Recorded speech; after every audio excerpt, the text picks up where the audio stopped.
Let's get started with slime manipulation. Another popular ability that has dozens of variations and ways to get confused with others of a similar vein. Users of Gookinesis, that's an easy term for you guys, have complete control over slime.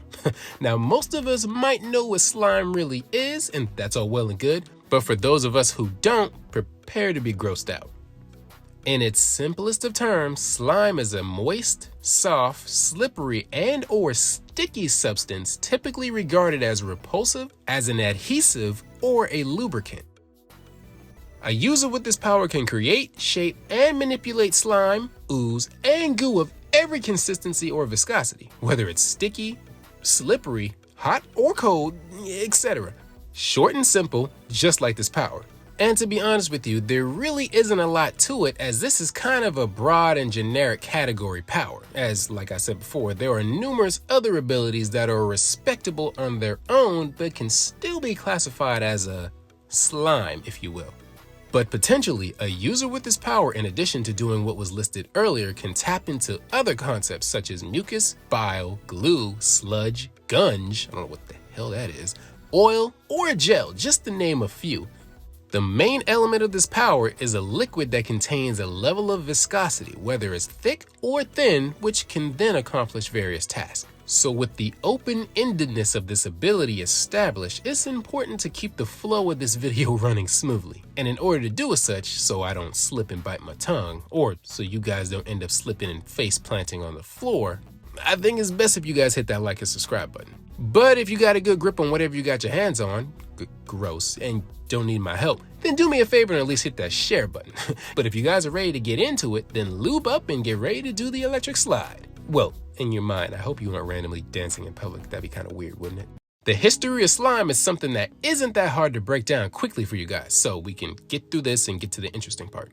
There are numerous examples of slime-filled or slime-coated creatures that exist on Earth. You got your basic slugs and snails that generate and excrete it as a form of lubrication for locomotion. Friction's a bitch after all. And nothing likes to have their skin scraped off. But beyond that, there are reptiles and aquatic creatures like frogs and hagfish that generate the substance to coat their skin for protection. And some frogs, like the poison dart frog, can add special properties to make their slime toxic.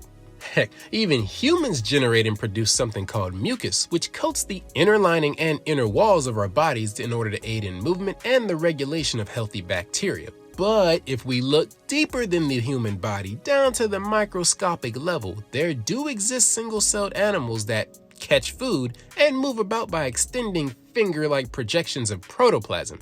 I think you guys know where I'm going with this. They're called amoeba. But the concept of slime is also pretty common in modern-day fiction, such as science fiction and fantasy in the majority of cases. However, there really isn't much evidence to say that they were based on any pre-existing folklore, besides the amoeba I just mentioned. But that wasn't discovered until recently in human history. So if I had to give you guys an answer, the close to an actual folklorish being that I found evidence on is the Nupepo.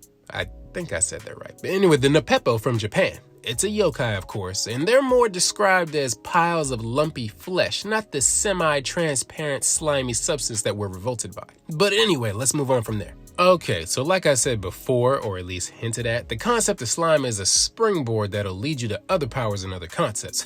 But let's just start with the concepts for now. For one, most if not all forms of slime are fluid-based, or they can loosely be related to a fluid, something that floats, aka a liquid.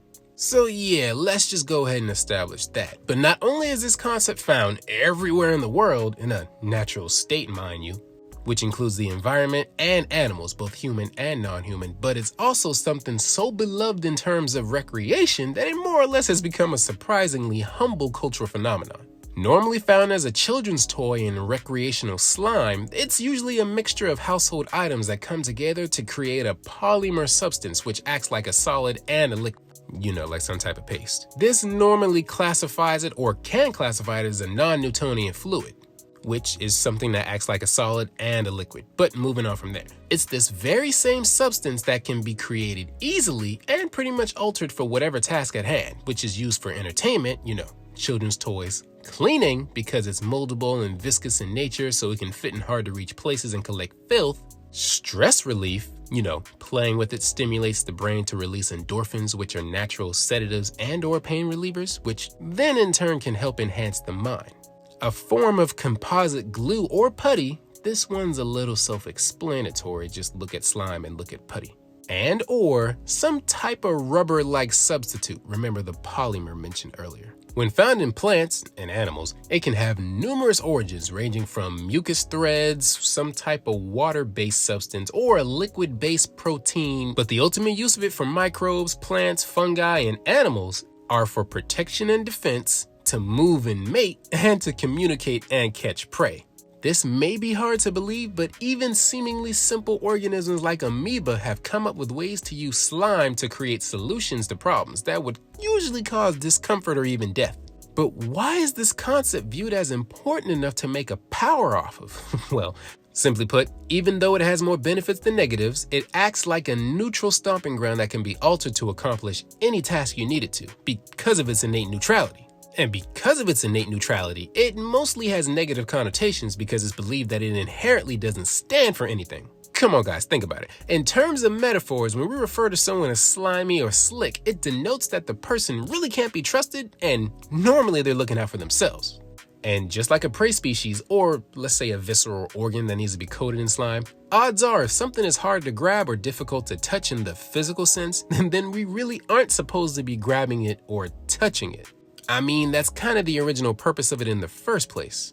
So the slime, in a sense, is doing what it's supposed to do. We just don't like the fact that it acts like a protective, slimy shield against our wishes. On top of the fact that it can be altered with things like corrosiveness, toxicity, and/or filth to ward off perpetrators, this has given it the symbolism of messiness, chaos, deception, and pretty much repulsion. But, like I said before, that's only the negative view because, like I said before, when you think about how in most cases it's usually clear in color, making it hard to see, and protects what it coats, physically, and on top of that, it produces beneficial enzymes, which also protects what it coats, it can represent otherworldliness, protection, regeneration, and transformation, which makes this a truly conflicted concept if there ever is one. But getting back into this concept as a superpower, like stated before, if you guys caught the pattern, this power is used as a neutral symbolic medium that makes up the backbone of whatever else something is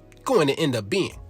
I hope that made sense. But anyway, with that being said, this power is found everywhere, from giant slime monsters to monstrous or weird-looking animals that slobber or leak slime all over the place, to mysterious residue left over from supernatural events, or even in XXX rated scenes, in videos you're not supposed to watch without an adult. But normally, you'll find this power in one or two categories: someone who produces slime but contains a physical form, or someone whose form mimics actual slime. If it's someone who still has their body but generates slime, this power will normally take the implied place of a type of lubricant or glue within the story. And like stated before, it's usually given special properties like flammability or toxicity. If it's a lubricant-based slime, they'll be resistant to most forms of blunt force physical attacks, as they'll just slide off or be redirected, or the impact will be lessened. On top of that, they'll normally be seen as more of an impulsive speedster type of character, or someone slick or sly who knows how to get out of various situations because of loopholes. If it's a sticky, more viscous version of slime, the user can possibly use them to create constructs or to bind or trap opponents, which will play into the role of the crafty planner who lays traps ahead of time, which will obviously mean they're smarter than the more impulsive type of slimer. If you see a user of this power mimicking the properties of slime or some kind of viscous liquid in physiology, expect blob monsters of some sort, those who will normally be amorphous due to their unique, aka lack of anatomy. Expect these creatures to range from mindless eating machines to tricky shapeshifters or something in between. Usually how tough they tend to be varies, but they're usually nigh invulnerable to most forms of physical attacks, blunt force attacks, piercing, or cutting damage. Basically think about jellyfish, amoeba, or similar invertebrates. Or if you're hungry like I always am, jello, pudding, or some kind of cream. This creature can be found throughout speculative and high fantasy fiction-based environments. In some cases, they could be acidic or corrosive innately, and how to defeat it varies between each type of medium. Some have elemental weaknesses, meaning they can be frozen if they're more liquid or fluid in nature. Some can be melted, but this usually applies to some that are made out of fluid solids like flesh or some kind of liquid metal. Others can be blown up if they're made out of a flammable substance, and there are those that can be crushed or squished by outputting enough physical force that it loosens the structural bonds that hold it together. There are even examples of those that have chemical composition weaknesses, and in order to beat those, heroes will usually have to take advantage of whatever chemical composition is made out of and then apply some counteracting force. In the really weird cases though, sometimes a user of this power isn't even a single creature at all, but something more like a slime mold or some kind of moving hive mind-like colony of microorganisms that can split apart and then fuse back together, under whatever stress it endures. Some of them are so moldable that they can fuse with others of their kind, they can grow, reabsorb simple organs or appendages as needed, while other versions depict them less as creatures but more like magical or industrial waste products that, somehow gain sentience and go on a rampage. Examples of this are, bile, sludge, or even ectoplasm from, ghost or some kind of chemical pollutant, something like that. So regardless of how it's portrayed, if looking at them brings a feeling of revulsion, horror, or fear, or it makes you want to run up and squeeze it and play with it, you have a user of this power.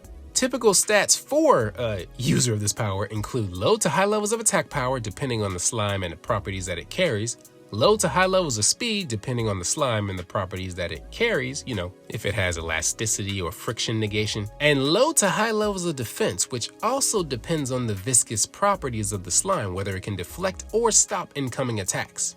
And pretty good range of creativity because, like I said before, slime is like a neutral basis for a multitude of other concepts and or powers to spawn off of, so get creative with it. But unfortunately, that's where we're going to have to end part 1 of this video. Yeah, I know, pretty slimy of me, huh? Don't worry though, part 2 is coming soon. So remember to hit that like and subscribe button. Thanks for your support, and I'll see you guys in part 2 of this power.